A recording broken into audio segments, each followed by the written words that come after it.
CBSE board 2026 को लेकर एक बार फिर से मेजर और थोड़ा सा शॉकिंग अपडेट एक बार फिर से सामने आया है। यानी कि इस बार भी central board of secondary education ना तो टॉपर लिस्ट रिलीज करेंगी और ना ही सीधा इसका मतलब है, जो कि पिछली बार की तरह इस बार भी सिमिलर देखने को मिल रहा है, ना कोई ऑल इंडिया टॉपर अनाउंस किया जाएगा और ना ही मेरिट लिस्ट पब्लिश होंगी।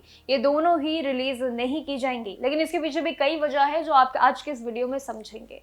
लेकिन सीबीएसई ने ये इंटरनेशनली फैसला लिया है ताकि स्टूडेंट्स के बीच ना तो कोई अननेसेसरी प्रेशर रहे और ना ही अनहेल्दी कंपटीशन लेवल का कोई भी सवाल उठे। यहाँ पर बच्चों के लिए ही मेन और अहम फैसला लिया गया है। देखिए, बोर्ड का ये भी मानना है कि रैंक और कंपैरिजन की जो दुनिया है, इसी वजह से स्टूडेंट्स पर काफी मेंटल स्ट्रेस हो जाता है और इसका सीबीएसई बिल्कुल भी अपने साथ नाता नहीं रखना चाहते हैं। इसका फोकस इंडिविजुअल परफॉर्मेंस और लर्निंग पर ही होगा, ना कि किसी रेस पर, और यही सब इस बार भी दोहराया जा रहा है। इसका मतलब ये बिल्कुल सिंपल है और रीजंस के साथ सामने आता है कि हार्ड वर्किंग स्टूडेंट्स को रिकग्निशन नहीं मिलेगा। देखिए, सीबीएसई ने अभी मेरिट लिस्ट सर्टिफिकेट देंगे, ये बिल्कुल कंफर्म है, ऐसा नहीं है ये नहीं रहेगा, लेकिन वो सिर्फ उन स्टूडेंट्स को मिलेंगे जो सब्जेक्ट्स वाइज हाईएस्ट मार्क्स अपने स्कोर कर लेंगे, जो कि हाल ही में कुछ दिनों में जब रिलीज होगा रिजल्ट आपको दिख जाएगा। साथ ही इस बार ग्रेडिंग सिस्टम भी फॉलो करना होगा, जिसमें स्टूडेंट्स को A1 से लेकर E तक के ग्रेड्स दिए जाएंगे, ना कि रैंक्स दिए जाएंगे। ये पूरी अप्रोच स्टूडेंट्स के लिए काफी बैलेंस्ड बनाने की पूरी प्रक्रिया है, क्योंकि इसमें कंपैरिजन कम और परफॉर्मेंस इवैल्यूएशन ज्यादा इंपॉर्टेंट दिखेगा बच्चों के लिए, जहां पर बच्चों का ना तो कोई स्ट्रेस लेवल होगा और ना ही उनके लिए कोई भी कंपटीशन लेवल का एक स्ट्रेस होगा। अब बात करते हैं रिजल्ट अपडेट की, जो हाल ही में रिजल्ट्स को लेकर आखिर ऑफिशियली और आखिर रिसेंट अपडेट्स का है। देखिए, सक्सेसफुली 11 मार्च को ये कंप्लीट हो चुके थे आप सभी के एग्जाम्स। रिपोर्ट के अकॉर्डिंगली देखें तो रिजल्ट अप्रैल के मिड तक, ये पूरी एंड तक आने के ये 2 हफ्ते भारी रहेंगे सीबीएसई को लेकर।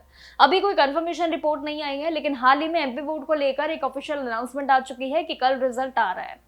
cbserisults.nic.in या डिजी लॉकर पर भी आप चेक कर सकते हैं, क्योंकि इस बार डिजिटल पर सीबीएसई अपने डिजिटली अगर कहे परिणाम जो होंगे वो उसी के थ्रू एक ऑफिशियल अनाउंसमेंट के थ्रू मार्कशीट और पासिंग सर्टिफिकेट और साथ ही कई तमाम सर्टिफिकेट जैसे कि आपके डॉक्यूमेंट्स प्रोवाइड करेंगे, और जो कि डायरेक्टली आप डाउनलोड भी कर पाएंगे। उसका प्रोसेस भी एक सिंपली आपको नेक्स्ट वीडियो में समझाऊंगी कि अगर सीबीएसई का रिजल्ट पूरे पैटर्न की तरह आप कैसे डाउनलोड कर सकते हैं और क्या इंपॉर्टेंट आपके लिए इंस्ट्रक्शंस रहेंगे। लेकिन यहाँ पर सर्टिफिकेशन की अगर बात करें तो सीबीएसई ने उनके लिए प्रॉपर ट्रांसपेरेंट प्रोसेस बिल्कुल बनाए रखा है, जिनको जरूरत है। स्टूडेंट्स ऑनलाइन अप्लाई करके अपनी आंसर शीट को फोटोकॉपी या फिर स्कैन कॉपी की तरह रख भी सकते हैं अपने फ्यूचर रेफरेंस के लिए, और फिर चाहे तो वो मार्क्स वेरिफिकेशन या री इवैल्यूएशन भी अप्लाई कर सकते हैं। ऐसा भी बिल्कुल इस बार नियम रखा गया है। लेकिन पूरी ओवरऑल इंपॉर्टेंट बात देखिए तो ये इस बार जरूरी है कि सारे प्रोसेस सिर्फ ऑनलाइन मोड में है और वही आपको मानने भी होंगे, लिमिटेड टाइम विंडो के अंदर ही होंगी, और लेट या फिर ऑफलाइन जो रिक्वेस्ट है वो एक्सेप्ट नहीं की जाएंगे, इसका जरूर याद रखेगा।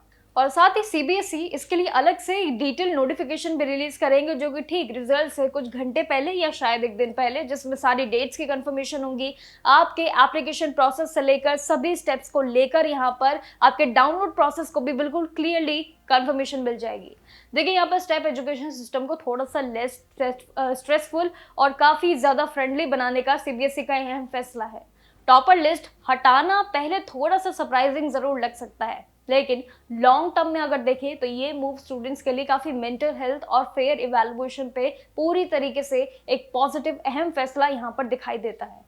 हमें तो चलिए ये लगता है, लेकिन आपको क्या लगता है? क्या आपको भी लगता है कि टॉपर लिस्ट बहुत अहम फैसला होता है, या फिर सीबीएसई का ये अहम फैसला जो काफी ऐतिहासिक रहा है पिछले साल से और अभी भी इस बार भी कंटिन्यू है, क्या ये अहम फैसला आप सभी के लिए बिल्कुल परफेक्ट है? क्या आपको लगता है कि टॉपर लिस्ट जरूरी होती है, या सीबीएसई का ये जो नया रूल आया है क्या वाकई में ये आप सभी के लिए लाभदायक है? कमेंट सेक्शन में अपनी राय जरूर दीजिएगा। अगर पेरेंट्स हैं तो आप भी अपनी राय दे सकते हैं। बाकी जानकारियों के लिए देखते रहिएगा जागरण जोश। नमस्कार।